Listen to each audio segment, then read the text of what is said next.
Indian independence act 1947। British rule ख़त्म हुआ, partition of India हुआ। इंडिया और पाकिस्तान दो अलग डोमिनियन बने। को ये राइट था कि वो ब्रिटिश कॉमनवेल्थ से निकल सकते हैं। वायसराय का जो ऑफिस था वो एबॉलिश हो गया। अब governor general for each dominion, British government उसको अपॉइंट करेगा, लेकिन कोई रिस्पॉन्सिबिलिटी नहीं वो भारत का जो भी कार्य है वो करे, उसका कोई रिस्पॉन्सिबिलिटी नहीं था ब्रिटिश गवर्नमेंट का। Constituent assembly for each of dominion, वो कॉन्स्टिट्यूशन बनाएगा जब तक कि गवर्नमेंट ऑफ इंडिया एक्ट 1935 के अकॉर्डिंग रूल रेगुलेशन चलेंगे।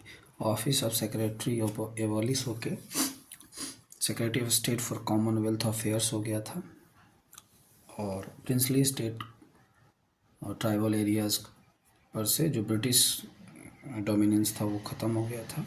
उनको राइट था प्रिंसली स्टेट्स को कि वो ज्वाइन करें डोमिनियन को या इंडिपेंडेंट रहे। और एम्परर ऑफ इंडिया, जो किंग ऑफ इंग्लैंड था, उसके टाइटल में जो था कि एम्परर ऑफ इंडिया भी लगा, वो हटा दिया गया। गवर्नर जनरल ऑफ इंडिया और प्रोविंशियल गवर्नर्स जो होंगे वो कॉन्स्टिट्यूशनल हेड्स होंगे। अलग अलग जो भी अपने डोमिनियन होंगे, अलग इंडिया के गवर्नर जनरल, पाकिस्तान के गवर्नर जनरल, वो वहाँ के कॉन्स्टिट्यूशनल हेड्स होंगे जब तक नया कानून, नया संविधान नहीं बनता। जो वीटो विल्स था वो भी डिप्राइव कर दिया ब्रिटिश मोनार्क के पास जो था, ठीक है। और जो सिविल सर्विसेज और reservation of post bye secretary of state for India, वो भी डिसकंटिन्यू कर दिया गया। लेकिन उससे पहले तक जो सिविल सर्विसेज में जो ऑफिसर्स थे उनको सारे बेनिफिट्स मिलेंगे इस तरह से।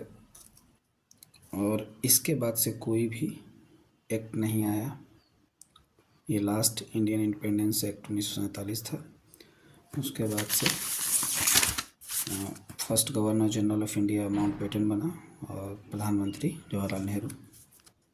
1946 में जो अंतरिम गवर्नमेंट बना था उसमें Jawaharlal Nehru vice president of council थे। एक्सटर्नल अफेयर्स वहीं संभाल रहे थे, कॉमनवेल्थ रिलेशंस वहीं देख रहे थे।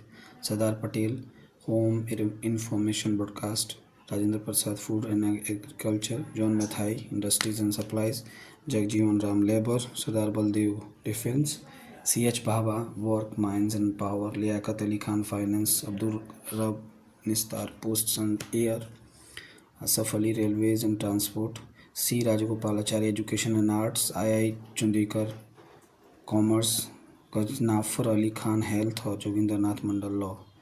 ये इंटरिम गवर्नमेंट था, उसमें ये मेंबर्स थे।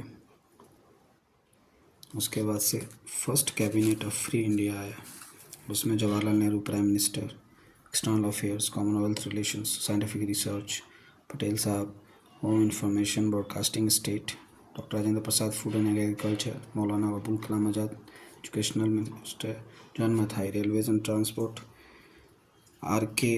Shanmugam Chetty finance, Ambedkar Sahab law, Jagjivan Ram labour और सरदार बलदेव सिंह डिफेंस मिनिस्ट्री संभाले, राजकुमारी अमृत कौर हेल्थ मिनिस्टर थी, और C.H. Bhabha commerce, Rafi Ahmed Kidwai communication, Shyama Prasad Mukherjee industries and supplies और V.N. Gadgil works mines and power.